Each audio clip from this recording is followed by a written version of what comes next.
আওয়ামী লীগের ভবিষ্যৎ রাজনীতি খুবই ভালো এবং সূর্য উঠছে, চকচকা আবহাওয়া আমি দেখছি। তারেক ভাই, বর্তমানে তো দেশের বিভিন্ন বিভিন্নভাবে জায়গায় দেখা যায়। আওয়ামী লীগের অফিসগুলো খোলা হচ্ছে। আওয়ামী লীগের ব্যাপারে আপনার বক্তব্য কি বা আপনার অবস্থানটা কি? আওয়ামী লীগের অফিস কি খোলা উচিত না? খুলবে না, সারা জীবন বন্ধ থাকবে, আজীবন বন্ধ থাকবে। শুধু জামাতে ইসলাম রাজনীতি করবে, বিএনপি রাজনীতি করবে, আর কেউ রাজনীতি করবে না, তাই না? এটা তো উচিত না। আস্তে আস্তে সব স্বাভাবিক হতে হবে। এই যে 21শে ফেব্রুয়ারিতে গত বছর সাংস্কৃতিক মনা মানুষগুলো এখানে আসেনি, গত বছর আসতে ভয় পেয়েছে। এই বছর কিন্তু এই বছর কিন্তু সাংস্কৃতিক মনা ব্যক্তিরা একটু একটু আসা শুরু করেছে। এটাই একটা পরিবর্তন, ঠিক আছে?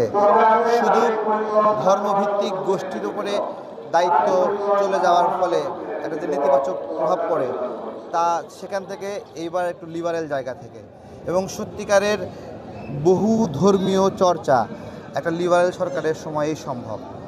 এবং দেখুন, যদি জামাতের হাতেই দায়িত্ব চলে যেত একটা ধর্মীয় সংগঠন হিসেবে, ধরলাম তারা সঠিক ধর্মীয় সংগঠনই, তারা হেফাজত বা অন্যান্য ধর্মীয় যে আচার আছে, পদ্ধতিগত বিষয় আছে, তাদেরকে তারা সহ্য করতো, তাদেরকে তারা সঠিক রাখতো।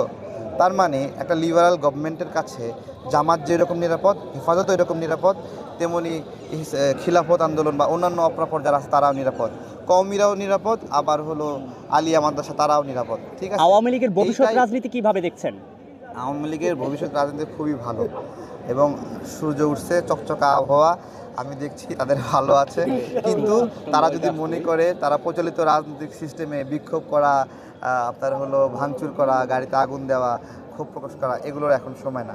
তাদেরকে বলবো তারা অফিসগুলো খুলতে পারছেন, বর্তমান সরকার সেই জায়গাতে স্পেস দিচ্ছেন, বর্তমান সরকার একটু একটু স্পেস দিচ্ছেন, সেই স্পেসটা পেয়ে তারা যেন অতীতের ভুলগুলো সংশোধন করে, একটা সুন্দর বাংলাদেশ বিনির্মাণের জন্য সাহায্য করে, এটাকে তাদের প্রতি আমাদের আহ্বান যে আপনারা যেটুকু স্পেস পাচ্ছেন এটাকে মিস ইউজ করেন না, আন্দোলনের মধ্যে ঢুকে ভায়োলেন্স করেন না। আপনারা অনেক ভুল করছেন, অনেক বড় ভুল। এত বড় ভুলের পরে আপনাদের রাজনীতির জায়গাটা আপনারাই পাচ্ছেন না, আপনারাই ভয়ে আসছেন না কেন বলেন? আপনারা ভয় পাচ্ছেন কেন? তার মানে ভয় পাওয়ার মতো কাজ আপনারা করছেন, এইটুকু আকাম করছেন না, তাই না? মানুষ কি মারা গেছে না? মানুষ তো মারা গেছে। আমরা পার্থক্য করি, তুলনা করি কিসের সাথে?